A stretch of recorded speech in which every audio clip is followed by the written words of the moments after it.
At 14:47 hours on August 18, 1944, a 20-millimeter anti-aircraft shell exploded through the engine cowling of Major Burt Marshall's P-51 Mustang, sending a fireball erupting from the exhaust stack as black smoke poured into the French sky.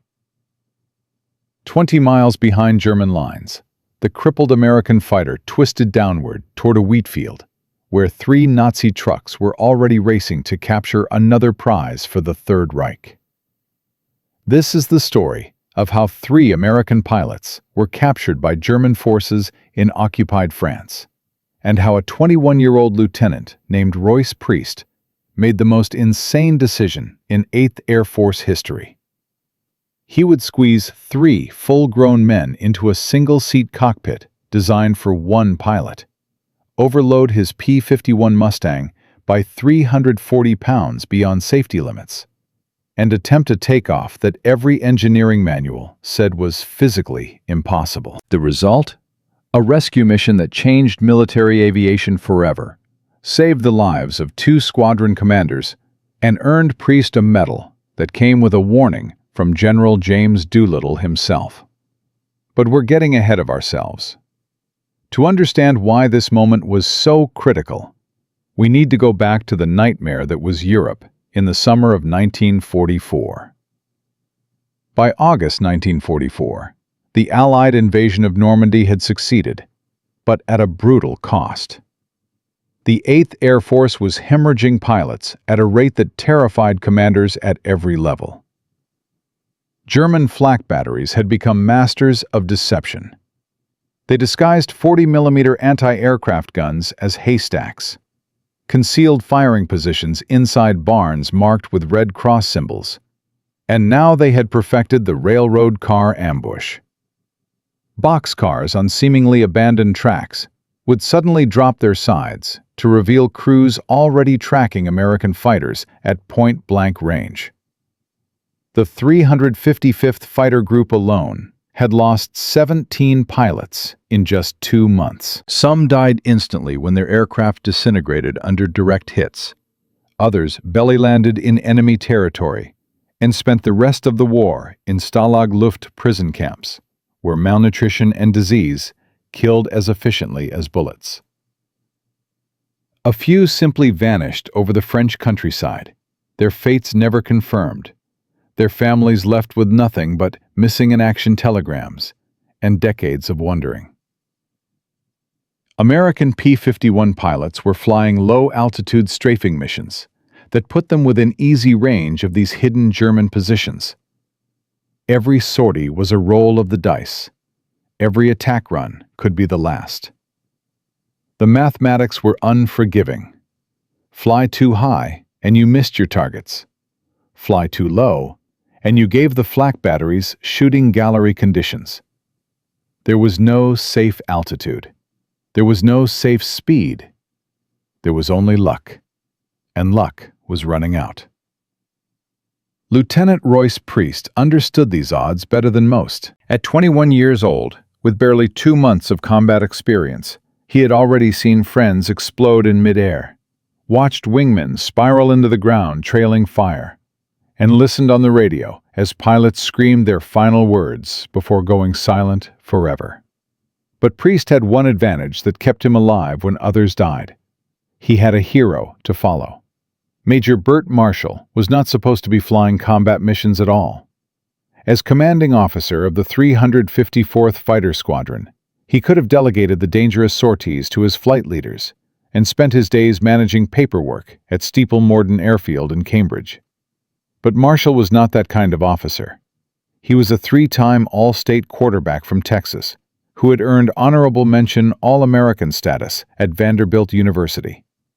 He believed in leading from the front, and his pilots worshipped him for it. Marshall had arrived at the squadron in early June 1944, with only 3 hours of P-51 flight time after transitioning from the P-40. His second combat mission was D-Day itself. On June 6th, while thousands of Allied soldiers stormed the beaches of Normandy under withering German fire, Marshall shot down a Ju-87 Stuka dive bomber over the invasion fleet. 2 weeks later, he destroyed 2 Bf-109 fighters in a single engagement.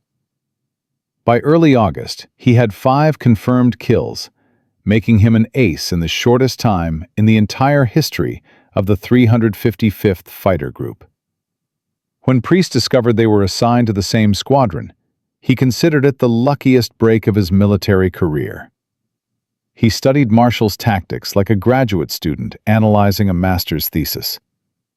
He copied the Major's attack angles, memorized his combat maneuvers, and tried to absorb every lesson the older pilot could teach. Marshall was everything Priest wanted to become: a natural leader, a deadly fighter pilot, and a man who inspired loyalty through action rather than rank. That's why what happened on August 18th was not just a tragedy. It was a betrayal of everything Priest believed in. The mission briefing that morning had been routine. 4 P-51 Mustangs would fly a strafing run against German railway targets near the town of Sens in occupied France. Marshall would lead. Priest would fly as his wingman. 2 additional pilots would provide top cover at 1,500 feet, while the attack aircraft went low. Intelligence reports indicated light flak in the area. The assessment was catastrophically wrong. The Germans had hidden their ambush inside a railroad boxcar, sitting on a siding that looked abandoned.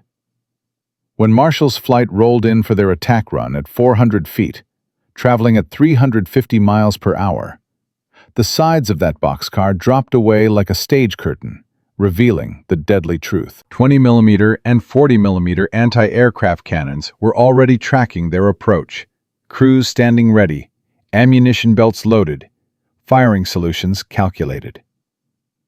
The first burst caught Marshall's Mustang directly below the exhaust stack. The 20mm shell punched through the engine cowling and detonated inside the Packard Merlin engine. Superheated metal fragments shredded cooling lines and punctured the radiator scoop. A second shell hit the coolant system, and white glycol began streaming into the slipstream like arterial blood. Priest saw it all from 200 yards behind. He watched his commander's aircraft shudder from the impact. He saw the black smoke start pouring from the engine compartment. He heard Marshall's voice on the radio, calm and professional, even as his fighter was dying beneath him, reporting the hit and his intention to find a landing site. The 2 Mustangs flying top cover immediately rolled into attack runs on the flak battery, their combined 12-50 caliber machine guns raking the boxcar with explosive rounds. But the damage was done. Marshall's engine was hemorrhaging coolant at a rate that gave him maybe 3 minutes of flight time before the Merlin seized from overheating. He had only one option: put the aircraft down and hope to evade capture on foot.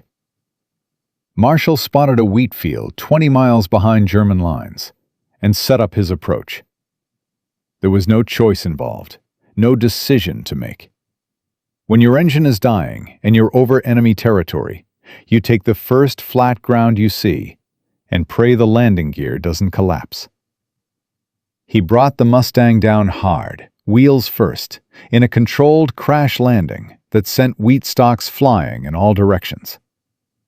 The fighter rolled to a stop near a tree line. Marshall unbuckled his harness, pulled his sidearm, and ran toward the woods, trailing smoke from his burning aircraft behind him. That's when Priest made his insane decision.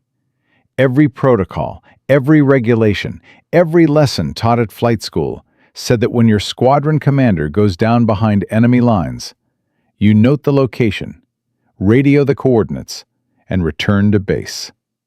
Search and rescue teams would be notified. The Red Cross might eventually locate him in a POW camp.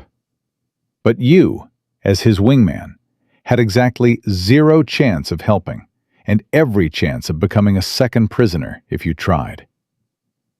Royce Priest looked at that burning Mustang in the wheat field below. He looked at the smoke rising from where his hero had disappeared into the trees.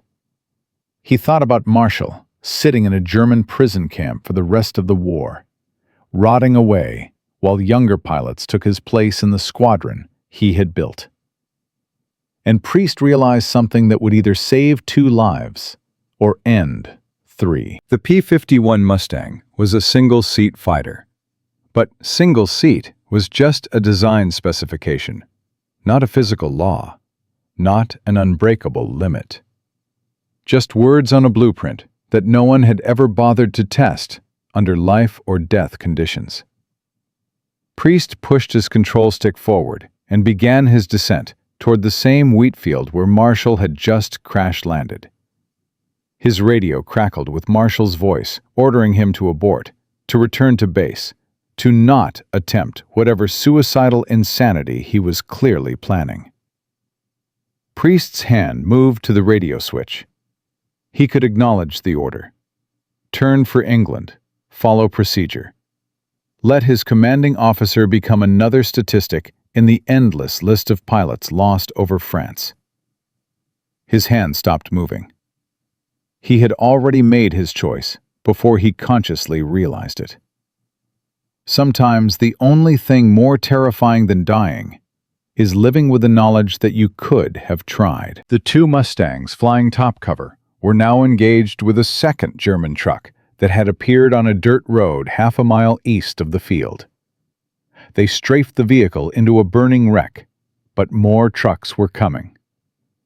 A motorcycle with a sidecar, infantry in field gray uniforms spreading through the hedgerows. The Germans had 3 pilots' worth of intelligence and propaganda value rolling toward that wheat field, and they were not going to let it escape easily. Priest dropped his flaps to 40 degrees and cut his airspeed to 90 miles per hour, just above stall speed. The Mustang's long nose blocked his forward view during the descent, forcing him to judge his height by looking sideways out of the canopy at the blur of wheat stalks rushing past his wingtip. The wheels touched down hard, bounced twice on the soft earth, and finally settled as Priest stood on the brakes with both feet. The fighter rolled to a stop 300 yards from where Marshall's smoke cloud marked the tree line. Priest immediately swung his aircraft around 180 degrees to face back down the field. If he needed to take off in a hurry, there would be no time for ground maneuvering.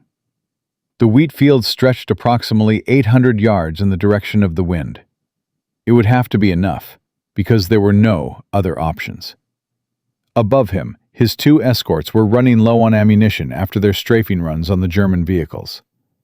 They had bought him perhaps 3 minutes before enemy soldiers reached the field on foot. Maybe less if more trucks arrived. 2 minutes passed. Then Marshall emerged from the tree line at a full sprint, his flight suit blackened with soot from setting his own aircraft on fire with thermite grenades to prevent German intelligence from salvaging anything useful. But Marshall was not running toward Priest's Mustang with gratitude or relief. He was furious, waving his arms in anger, still ordering his wingman to abandon the rescue and save himself. That's when Priest did something that every pilot who heard the story would later call either the bravest or the stupidest gesture in military aviation history. He climbed out of his cockpit, unbuckled his parachute harness, and dropped it onto the wing. Then he removed his survival dinghy and threw it into the wheat. Without a parachute, he could not bail out if the engine failed over the channel. Without the dinghy, he would drown in the frigid water if they went down. He was making his intentions unmistakable. He was not leaving France without his commanding officer. And if that meant they both died, then at least they would die trying. Marshall stopped running. He stood 50 yards from the aircraft, staring at the discarded equipment. German soldiers were now visible above the wheat, their helmets bobbing as they pushed through the stalks. The Mustangs overhead had exhausted their ammunition. The clock had run out. Marshall sprinted the final distance and climbed onto the wing. What happened next was less like loading passengers and more like stuffing cargo into a shipping crate that was already full. The cockpit of a P-51D measured 38 inches wide and 42 inches from seat to canopy rail. That space was designed for one pilot, wearing a parachute, survival vest, and dinghy pack. It was not designed for two full-grown men, one of them 5 feet 11 and 170 pounds, the other slightly smaller, but still standard military size. Marshall went in first, sliding as deep as possible, with his back pressed against the armor plate, legs extended beneath the instrument panel on either side of the control stick. Then Priest climbed in and sat on Marshall's lap, with his own legs straddling his commander's thighs. Their bodies compressed together, with barely an inch of clearance between Priest's helmet and the canopy glass above. Priest reached up and pulled the canopy closed. It latched with a metallic click. The August heat inside that greenhouse enclosure was suffocating. Both men immediately began sweating through their flight suits. Marshall's legs were already losing circulation under Priest's weight. His feet went numb within 30 seconds.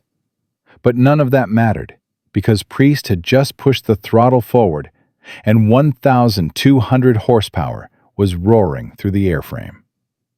The overloaded Mustang began its takeoff roll, with 2 men, full ammunition, and enough fuel to reach England. The combined weight pushed the aircraft far beyond its designed gross limits. The soft ground dragged at the wheels. Wheat stalks battered the radiator scoop. Priest watched his airspeed climb. 60 miles per hour. 70. 80. The tree line at the end of the field rushed toward them. A standard P-51 lifted off at 100 miles per hour. Priest estimated he needed at least 115 with the extra weight. His airspeed indicator showed 95 as the trees filled his windscreen. He pulled back on the control stick anyway. The wheels left the ground. The stall warning horns screamed in his ears. The Mustang staggered into the air, barely climbing, barely flying, the treetops passing beneath them by what felt like inches. Branches scraped against the belly with a sound like fingernails on metal. Then they were clear, climbing slowly over the French countryside with 2 men crammed into one seat and 200 miles of enemy territory between them and England. Behind them, German soldiers watched the impossible aircraft disappear to the west. They had been within 100 yards of capturing 3 American pilots. Now they had captured none. But Priest and Marshall's ordeal had only just begun. The engine was already overheating from the strain. Wheat debris clogged the radiator. German fighters might scramble from nearby airfields at any moment. And somewhere ahead, if they survived the flight, General James Doolittle was waiting with a question that would determine whether Priest faced a medal or a court-martial. The question was simple. Can a soldier disobey a direct order in combat and still call himself a hero? The answer would change the 8th Air Force forever. But first, they had to survive the next 2 hours. And that's where Part 2 begins. In Part 1, we witnessed the impossible. Lieutenant Royce Priest landed behind enemy lines, crammed 2 full-grown men into a single-seat P-51 Mustang, and flew them both home through 200 miles of enemy territory with an overheating engine and no parachutes. But surviving the rescue was only the beginning of their nightmare, because when they landed at Steeple Morden Airfield at 16:15 hours that August afternoon, Royce Priest did not step out of his cockpit to cheers and celebration. He stepped out wondering if he would spend the rest of the war in a military prison. The numbers told a brutal story. Over the previous 6 months, 11 American pilots had attempted similar rescue missions behind enemy lines. 9 had resulted in 2 captured pilots instead of 1. The other 2 attempts ended with crashed aircraft and dead aviators. The success rate was 0%. Until now. But success without authorization is still called insubordination. and insubordination in combat carries penalties that range from dishonorable discharge to execution by firing squad. When General Doolittle received the after-action report on his desk 36 hours later, he faced a decision that would define American fighter doctrine for the rest of the war. Court-martial a hero, or endorse a tactic that could get dozens of pilots killed trying to replicate an impossible feat. And here's where things got worse than anyone expected. Doolittle was not the only officer who needed convincing. The bureaucratic machine of the 8th Air Force was run by men who had spent decades climbing through ranks by following regulations, not breaking them. And the officer who controlled pilot discipline was Colonel Marcus Henderson, a by-the-book administrator who had been flying desks since 1939 and viewed maverick pilots as threats to good order and discipline. Henderson arrived at Steeple Morden on August 21st with a briefcase full of regulations and a mind already made up.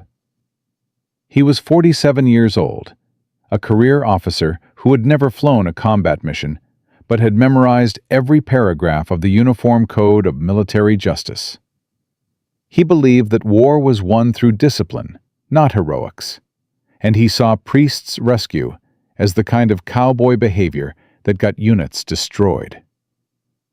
The confrontation took place in the group commander's office, with Major Marshall still recovering from circulation damage in his legs. Henderson opened his briefcase and read from the manual. Article 92, Failure to obey a lawful order. Article 99, Misbehavior before the enemy. Both charges carry penalties up to and including death by firing squad in wartime. Lieutenant Priest, you acknowledged a direct order from your commanding officer to abort your landing. You then deliberately disobeyed that order. Do you deny these facts? Priest stood at attention. His voice was steady. No, sir, I do not deny them. Henderson closed the briefcase. Then we have no choice but to proceed with a court-martial.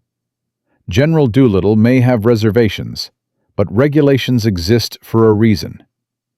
If we allow junior officers to pick and choose which orders to follow based on personal judgment, we no longer have an Air Force. We have an armed mob. Marshall tried to intervene from his wheelchair.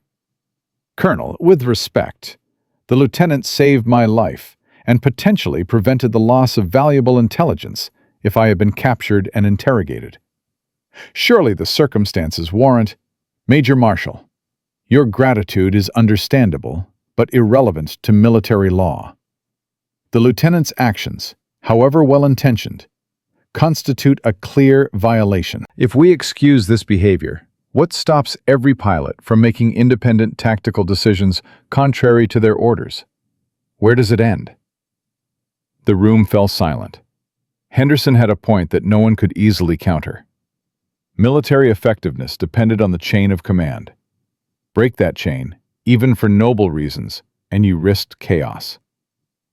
But there was something Henderson's regulations could not account for. Something that existed outside the neat paragraphs of the Military Justice Code. Morale. But Lieutenant Priest found an unexpected ally in the most unlikely place.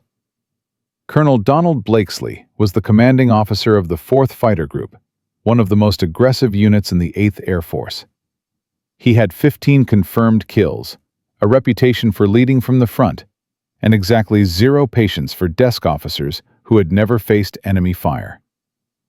When he heard about the proposed court-martial, he drove 40 miles to Steeple Morden and walked into Henderson's office without knocking. I hear you want to court-martial the kid who pulled off the rescue of the year, Blakesley said, dropping into a chair without being invited. Let me tell you why that's the stupidest idea I've heard since someone suggested we could bomb Germany into submission without fighter escort. Henderson bristled. Colonel Blakesley, this is not your jurisdiction. The hell it isn't. Every pilot in 8th Air Force is my jurisdiction. Because when you start executing people for saving their squadron commanders, My pilots are going to be looking over their shoulders, wondering if they're next. You want to talk about morale? Let's talk about what happens when word spreads that we punish success. Blakesley leaned forward. Here's what I propose. Give Priest one chance to prove this wasn't a fluke. One official test under controlled conditions with observers, measurements, and documentation. If he can replicate the rescue with 2 men in a P-51 at specified takeoff distances and weights, then we know it's a viable tactic and not just dumb luck. If he fails, you get your court-martial, and nobody can say we didn't give him a fair chance. Henderson considered this. It was a trap, of course, a test that Priest would almost certainly fail, which would justify the court-martial while appearing reasonable. What are your proposed conditions? Standard P-51D Mustang. 2 pilots, totaling between 320 and 360 pounds. Takeoff distance no greater than 1,000 yards. Soft field conditions. If the aircraft achieves sustained flight at normal cruise altitude for 10 minutes, we call it success. 3 attempts maximum. Failure means court-martial proceeds as you recommend. Henderson smiled. It was impossible. Priest had succeeded once, through a combination of luck, adrenaline, and circumstances that could never be replicated. Under controlled observation, with the pressure of his entire career on the line, he would fail. Henderson would get his conviction and establish the precedent that heroics without authorization still meant punishment. Agreed. But I select the observation team, and the test takes place within 72 hours. We don't give him time to practice. The test was scheduled for August 24th at 0800 hours at an auxiliary training field outside Cambridge. Word spread through the fighter groups like wildfire. By dawn, over 200 pilots, mechanics, and officers had gathered along the grass runway. Some came to support Priest. Others came to witness what they expected to be an entertaining failure. Henderson arrived with 3 senior officers and a court stenographer to document every detail.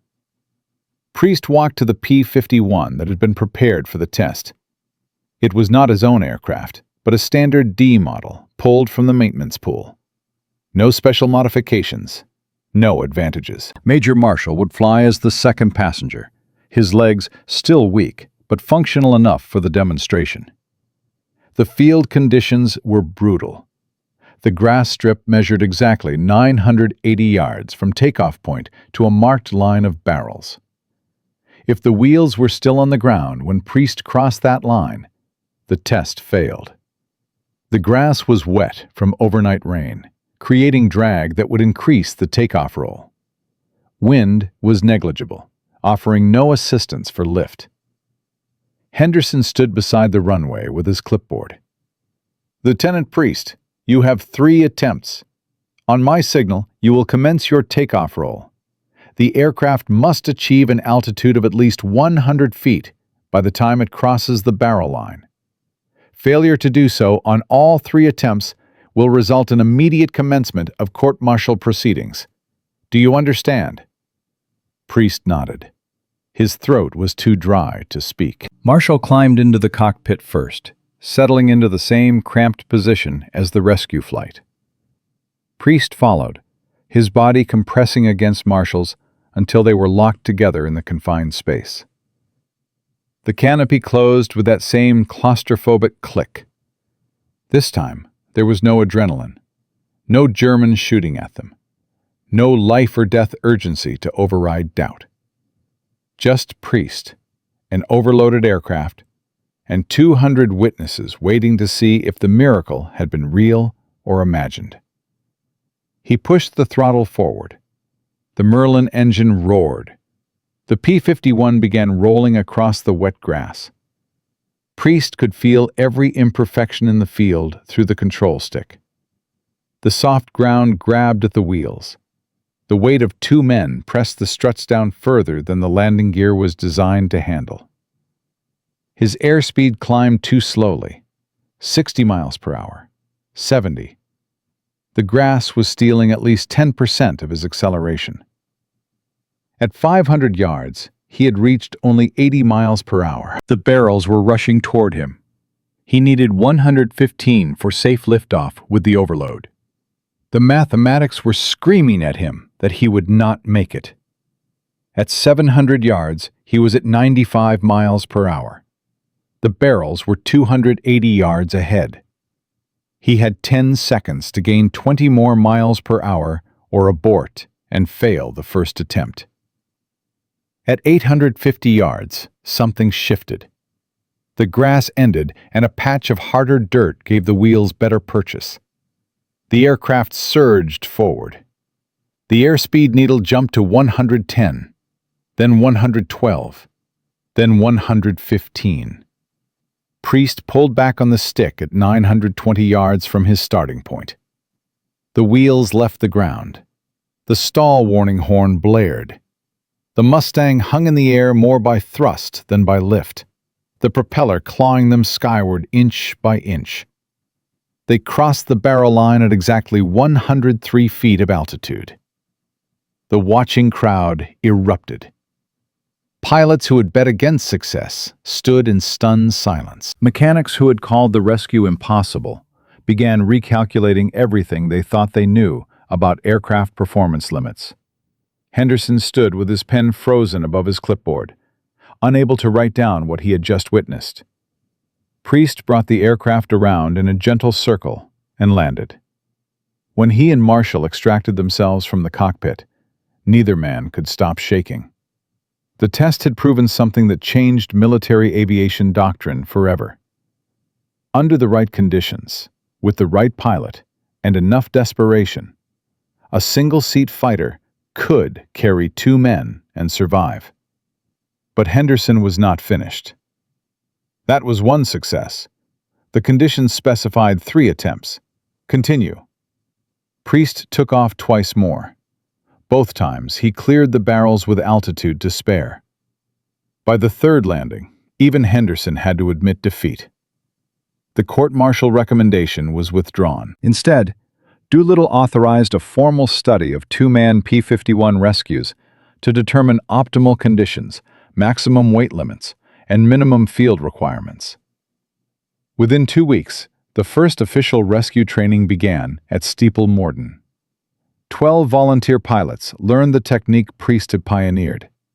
They practiced with sandbags first, then with actual passengers. The success rate was 60% under training conditions. Not perfect, but far better than the 0% that had existed before Priest proved it possible. The first combat application came on September 7th, when Captain James Mackenzie landed behind enemy lines in Belgium to extract his wingman who had taken flak damage. Both men made it home. The second came on September 19th when 2 pilots attempted rescues on the same day. One succeeded. The other crashed on takeoff, killing both men. The tactic worked, but it was never safe, never routine, never anything less than a calculated gamble that some pilots won and others lost. But now it was authorized. Pilots who attempted rescues would not face court-martial if they survived.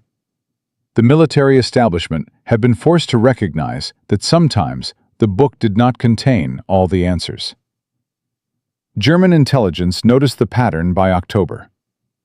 Luftwaffe pilots began reporting American fighters landing behind lines and extracting personnel.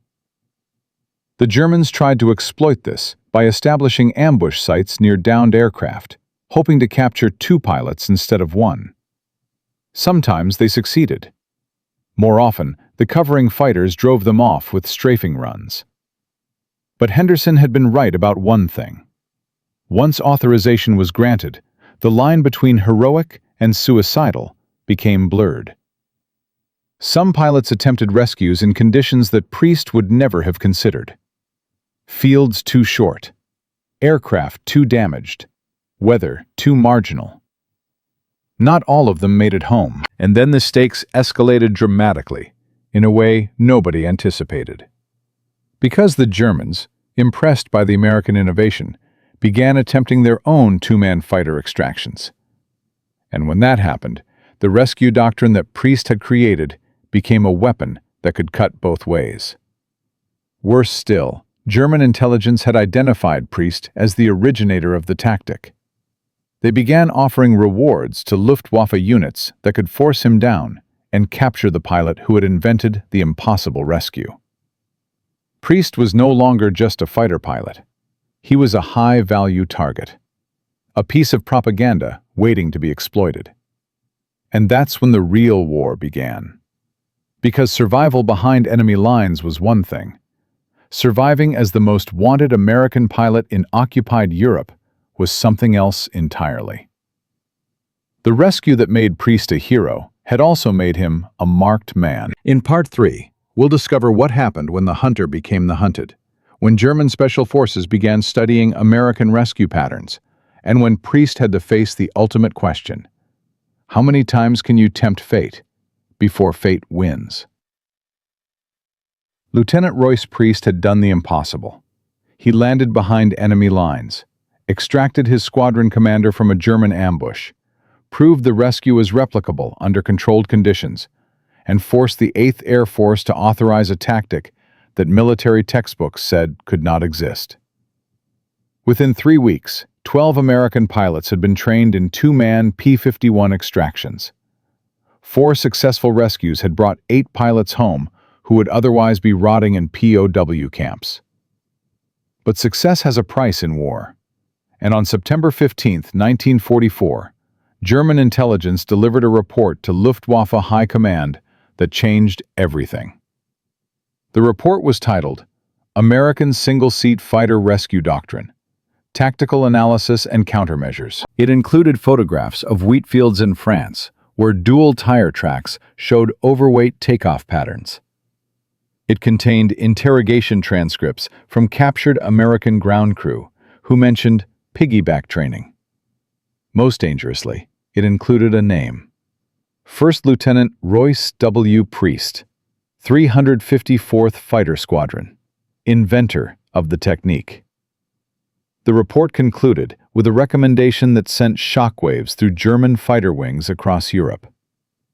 Immediate capture of Priest should be considered maximum priority for intelligence and propaganda value. German fighter tactics shifted overnight. Luftwaffe pilots who stumbled across downed American aircraft no longer simply reported the location. They circled. They waited. They set ambushes for the rescue attempts they now knew would come. Within 1 week, 3 American pilots attempting extractions were shot down by waiting Bf-109s. 2 died in the crashes. The third was captured along with the pilot he tried to save. The rescue success rate dropped from 60% to 23% in September alone. But the German response went deeper than tactical adjustments. Flak batteries near potential landing sites received orders to hold fire on initial targets to allow aircraft to crash land, then open up when rescue attempts arrived. It was a calculated trap. Let the first pilot survive, so a second would come for him. Kill them both. By October 1st, American fighter losses over France had doubled, specifically in rescue-related incidents. Worse still, the Germans began copying the technique themselves. On October 8th, a Luftwaffe pilot successfully extracted his wingman from a field near Aachen, using a FW-190 fighter. The aircraft barely cleared the tree line, but made it home. German propaganda radio announced the feat as proof that German engineering and courage surpasses American desperation tactics. The psychological impact was devastating. The innovation that had given America an edge was now being used against them. But that wasn't the only challenge threatening to destroy Priest's legacy. The technical problems appeared when cold weather arrived in November. P-51 Mustangs attempting two-man takeoffs in freezing temperatures experienced catastrophic engine failures. The Merlin engines, already strained by overweight conditions, could not generate sufficient power in cold air. 3 rescue attempts in early November ended with aircraft bogging down in muddy fields, unable to achieve takeoff speed. Both pilots in each case were captured. The success rate dropped to 8%. Engineering teams at Wright Field in Ohio scrambled to find solutions. They tested different propeller pitch settings, modified fuel mixtures, and calculated new weight limits for winter operations. The data was brutal. Maximum safe weight for 2-man winter extraction, 310 pounds combined. This eliminated most pilot combinations. The average American fighter pilot weighed 165 pounds. Finding 2 pilots light enough to stay under the limit became a logistics nightmare. Colonel Henderson, the same officer who had pushed for Priest's court-martial, saw his opportunity. He submitted a formal recommendation to suspend rescue operations until spring. His argument was coldly logical. 17 pilots had been lost attempting rescues in 8 weeks. Only 3 had been successfully extracted. The mathematics proved the tactic was now killing more men than it saved. Doolittle faced pressure from multiple directions to end the program Priest had created.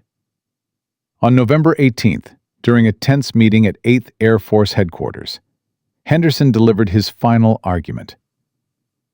"We created heroes by authorizing this tactic. Now we're creating corpses. The Germans know our patterns. They've weaponized our own compassion against us. Every rescue attempt is a guaranteed ambush. We must suspend operations immediately." The room fell silent. Priest sat in the back, his distinguished service cross feeling like an anchor around his neck. Had he created something that was now destroying the men he meant to save? The doubt was crushing. But then, a radiogram arrived that changed the trajectory of the entire debate. The message came from the 20th Fighter Group, First Lieutenant Jack Ilfrey commanding. "Have successfully extracted Captain William Rutherford from occupied Germany using modified technique developed under winter conditions. Both pilots safe. Enemy casualties, 15. Recommend immediate tactical briefing on new approach." Ilfrey had done something nobody thought possible. He had not only rescued his wingman in enemy territory during November, he had done it 50 miles inside Germany itself, deeper behind enemy lines than any previous extraction. And he had killed 15 German soldiers in the process, using a tactical innovation that turned the rescue into an offensive operation. The Battle of Metz was raging. American forces were grinding through German fortifications in eastern France, paying in blood for every mile. On November 18th, Ilfrey's 4-ship flight was providing close air support for ground troops when his wingman, Captain Rutherford, took 40mm flak through his left wing. The P-51 streamed fuel and began losing altitude. Rutherford managed to glide 15 miles east before crash landing in a pasture near Saarbrücken, deep inside German territory. Ilfrey watched his wingman go down. He saw German trucks converging on the crash site from 3 directions, and he remembered something Priest had said during a training session 2 weeks earlier. "The Germans expect us to land, load, and run. They position for that. What if we don't run? What if we attack?" Ilfrey keyed his radio. "Blue 3 and 4, set up a racetrack pattern at 2,000 feet. I'm going down. When I hit the ground, you strafe everything that moves toward that field. Don't stop shooting until I'm airborne or I'm dead." He dropped toward the same pasture where Rutherford had crashed. But Ilfrey did not land near his wingman. He landed 400 yards away from the crash site, positioning his aircraft between Rutherford and the approaching Germans. Then he climbed out with his service pistol and waited. The German trucks, seeing an American pilot standing exposed in the open, assumed he was surrendering. They stopped 200 yards away. Soldiers dismounted. An officer walked forward with his Luger holstered, expecting to accept a prisoner. Ilfrey raised his pistol and fired 3 shots over their heads. The Germans dove for cover, and the 2 P-51s overhead rolled into their attack runs. 12 50-caliber machine guns poured 840 rounds per second into the German position. Trucks exploded. Soldiers scattered. The officer who had been walking forward to accept Ilfrey's surrender died before he could draw his weapon. The concentrated firepower turned a rescue attempt into a massacre. While the covering fighters strafed, Ilfrey sprinted to Rutherford's position. The captain had a broken ankle from the crash landing, but could move. They ran together across 400 yards of open ground, while German small arms fire kicked up dirt around them. Bullets whined past their heads. Both men were certain they would die. They reached Ilfrey's Mustang, with the covering fighters on their final gun runs. German survivors were trying to regroup. A second wave of trucks was visible on the eastern road. Ilfrey and Rutherford had seconds. The cramming process was faster this time. Both men knew the drill from training. Rutherford went in first, despite his broken ankle. Ilfrey climbed on top. The canopy closed. Engine to full power. Takeoff roll beginning, while German soldiers 150 yards away opened fire with rifles. Bullets sparked off the armored canopy glass. One round punched through the tail section. Another shattered the right landing light. But the P-51 was already accelerating. 60 miles per hour. 70. 80. The soft pasture dragged at the wheels worse than Ilfrey had calculated. He needed 115 for liftoff with the winter air density. At 800 yards, he was only at 100. The fence line at the end of the field was rushing toward them. At 900 yards, traveling at 108 miles per hour, Ilfrey pulled back on the stick and held his breath. The Mustang lifted sluggishly. The stall warning shrieked. The fence passed beneath them with inches to spare. They were airborne. Behind them, the 2 covering fighters made one final strafing pass on the German positions. Then all 3 aircraft turned west and climbed for altitude. The rescue had taken 11 minutes from Rutherford's crash to Ilfrey's wheels leaving the ground. In that time, 15 German soldiers had been killed and 3 trucks destroyed. It was no longer a rescue. It was a combat operation. The after-action report landed on Doolittle's desk 24 hours later. The general read it twice, then called an emergency meeting of his operations staff. Henderson sat silent as Doolittle presented Ilfrey's innovation. The Germans thought they could weaponize our compassion. Lieutenant Ilfrey weaponized the rescue itself. Instead of being hunted, he became the hunter. The statistics are undeniable. Over the next 6 weeks, 12 more pilots used Ilfrey's aggressive rescue doctrine. 8 succeeded. 4 failed. But the success rate had rebounded to 67% because German forces could no longer predict American behavior. Sometimes rescues were quick extractions. Sometimes they were ambush operations that cost the Germans more casualties than they inflicted. But the real impact showed in the numbers that military historians would study for decades.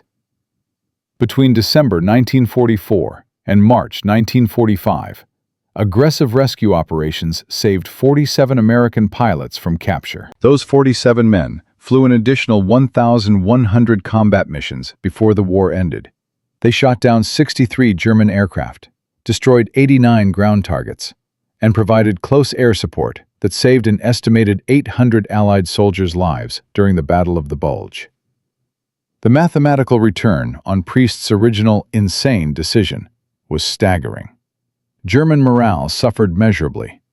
Luftwaffe pilots reported increasing reluctance to engage damaged American aircraft, knowing that attempting to finish them off often triggered aggressive rescue responses. Interrogation transcripts from captured German pilots showed psychological impact. One Bf-109 pilot stated, We feared the Americans who came back for their comrades more than we feared their bombers. They fought like devils to save each other.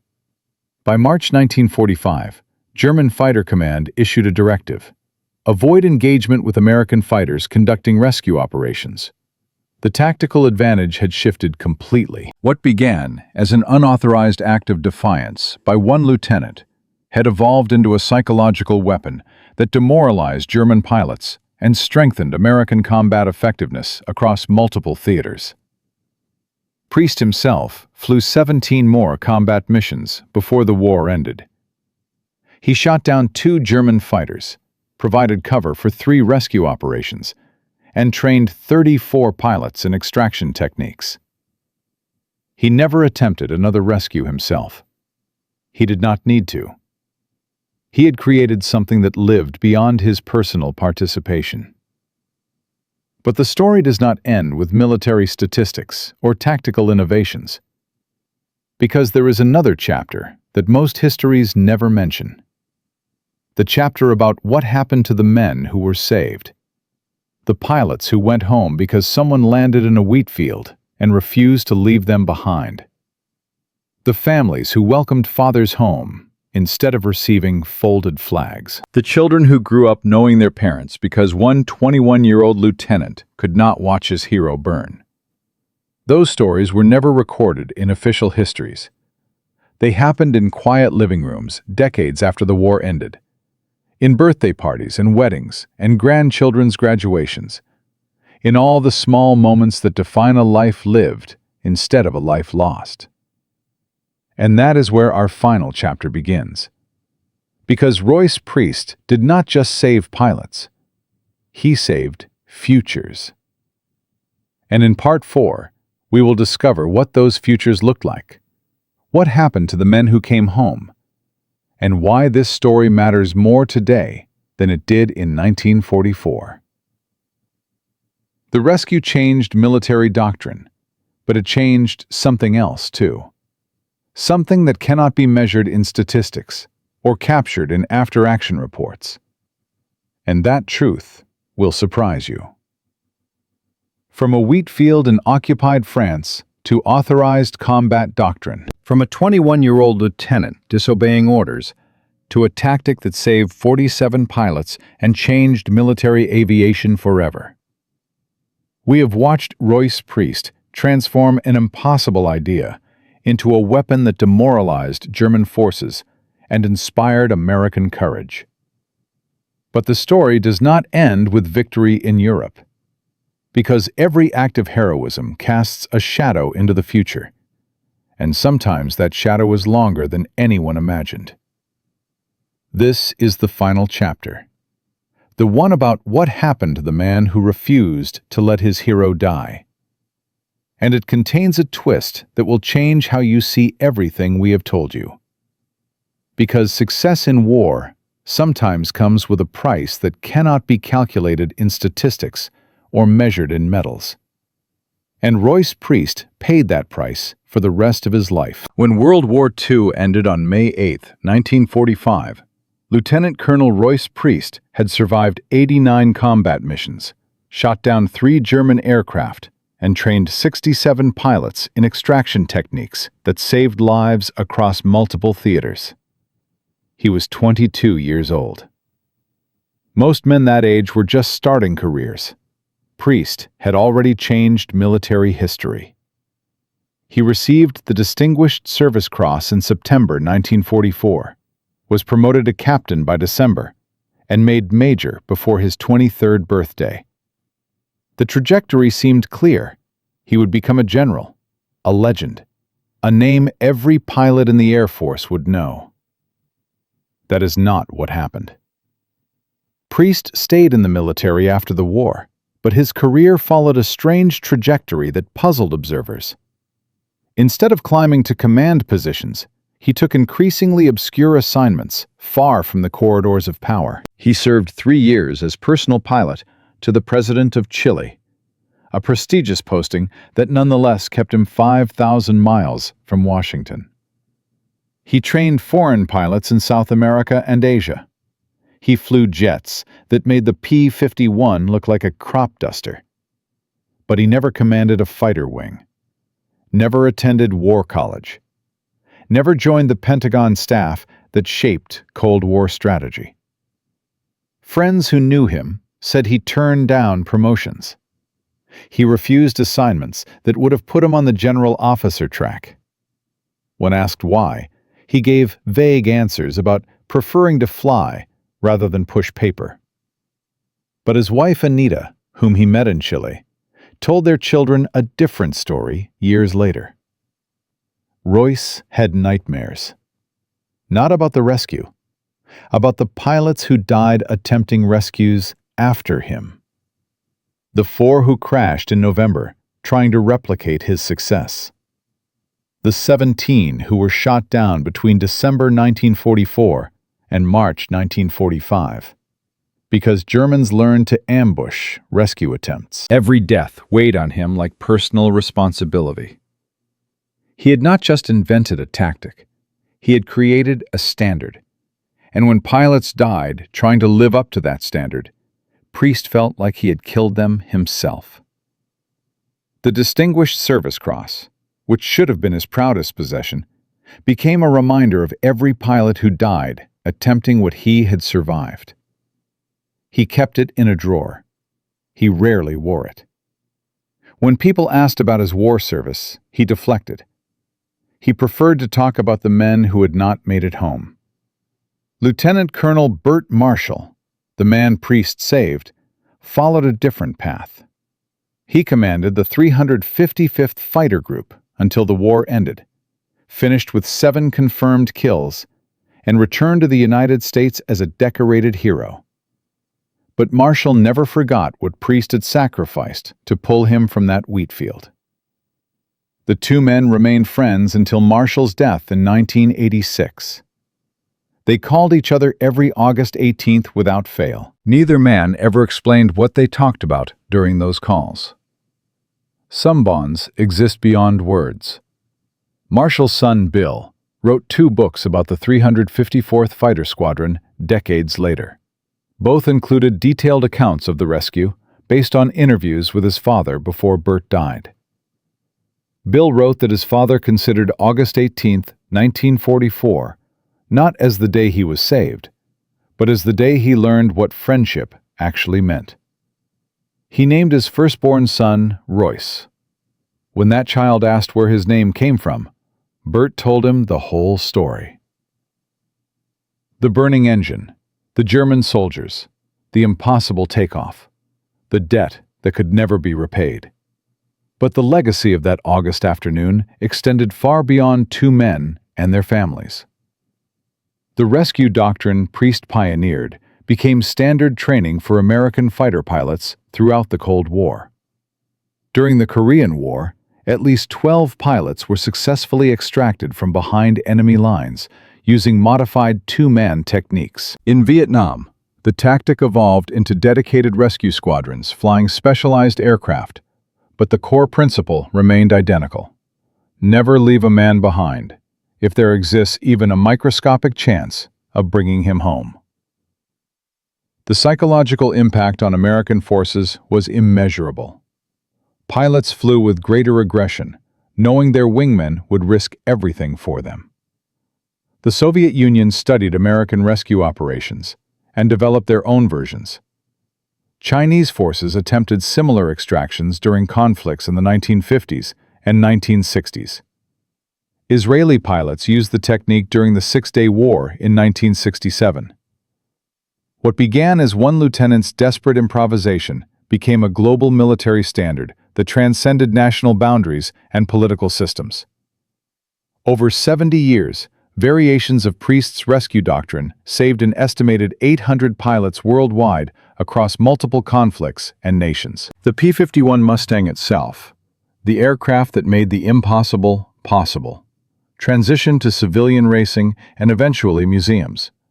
But the engineering lessons learned from overweight operations influenced post-war aircraft design. Engineers realized that published limitations were often conservative estimates that included large safety margins. The data from rescue operations pushed understanding of performance envelopes beyond what peacetime testing would have revealed. Modern combat aircraft are routinely operated closer to their actual limits because Priest proved those limits could be exceeded when necessary. But perhaps the most important legacy was not technical. It was philosophical. The story of Priest's rescue became a case study at military academies worldwide. Not because it demonstrated proper procedure, it explicitly violated procedure, but because it illustrated something regulations cannot teach. Sometimes the right decision is the unauthorized decision. Sometimes following orders means abandoning what matters most. Sometimes the only way to succeed is to ignore everyone telling you success is impossible. That lesson resonates far beyond military applications. In business, countless companies have died because employees were afraid to suggest ideas their superiors would reject. How many innovations never happened because someone decided the boss would say no before even asking? How many lives were not saved because the right person convinced themselves their idea was too crazy to try? Priest's story became a parable about the cost of excessive caution and the value of calculated risk. In 2004, a management consultant named Peter Sims wrote a book titled Little Bets about innovation strategy. He included Priest's rescue as an example of entrepreneurial thinking under extreme constraints. The point was not that everyone should disobey orders. The point was that sometimes the greatest innovations come from people who ask, "What if?" instead of accepting, "Impossible." That lesson applies to every field where progress requires challenging established wisdom. And that brings us to the detail that changes everything we have told you. But there is one final truth about this story that military historians discovered only in 2019, when declassified German intelligence files were released to the public.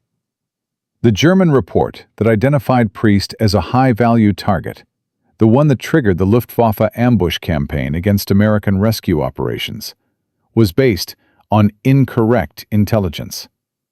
The Germans have mistakenly identified Priest as the originator of the two-man extraction technique. They believed he was a senior tactical officer who had developed the doctrine at command level. They did not know the truth: that he was a junior lieutenant who had acted without authorization. That the rescue was improvised desperation, not planned doctrine.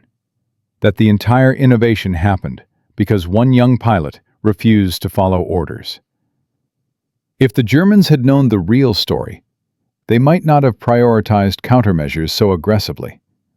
They might not have diverted resources to ambushing rescue attempts. The irony is devastating. Priest created the tactic through unauthorized action. German overreaction to what they thought was authorized doctrine forced it to become authorized doctrine. The enemy's misconception transformed an individual act of defiance into official military policy. And here is the part that should make you reconsider everything. Priest knew this.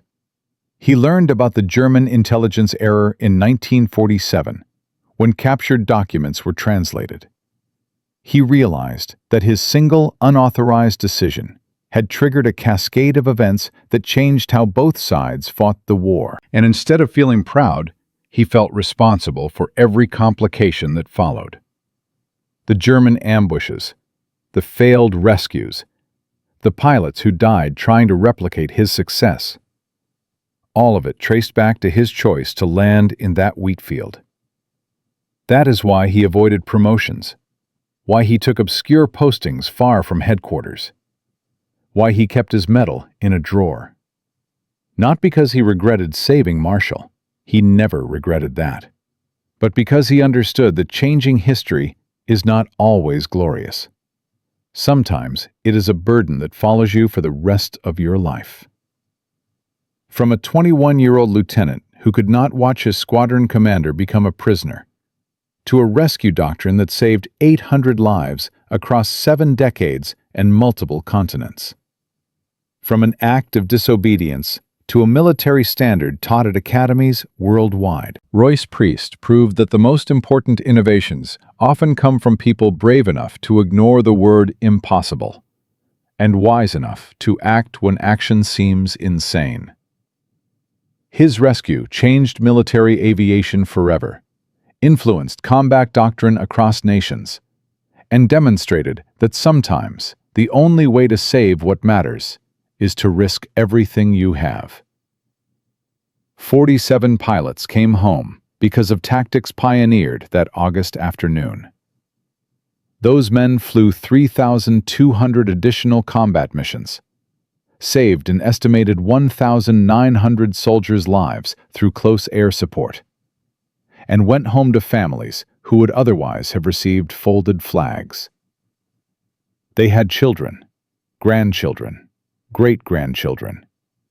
Thousands of people exist today because Royce Priest decided that regulations mattered less than bringing his hero home alive. Colonel Royce Priest died on May 18, 2004, at age 81. He was buried with full military honors in Riverside, California. His Distinguished Service Cross was finally pinned to his uniform one last time. Major Burt Marshall had died 18 years earlier, but Marshall's son Royce was there, named for the man who saved his father's life. 3 generations of the Marshall family attended Priest's funeral. They represented the future that would not have existed without one lieutenant's impossible decision. If this story moved you, remember that history is filled with moments like this. Ordinary people making extraordinary choices that ripple forward through time. Some of those stories are famous. Most are forgotten. We rescue them from obscurity, one video at a time. Subscribe to make sure you do not miss the next one. Drop a comment and tell us where you are watching from. Let us know if you have family members who served. You are not just viewers. You are keepers of memory. You ensure these stories survive. And here is the final truth that makes this story matter. The world changes not through grand strategies or brilliant commands from headquarters, but through individuals brave enough to act when action seems impossible. Royce Priest changed military history by refusing to accept that his hero had to die. What will you refuse to accept? That is the question this story asks you. That is the legacy of one pilot, one aircraft, one impossible decision in a French wheat field 80 years ago. Some heroes carry medals, some carry scars. The greatest ones carry both, and keep flying anyway.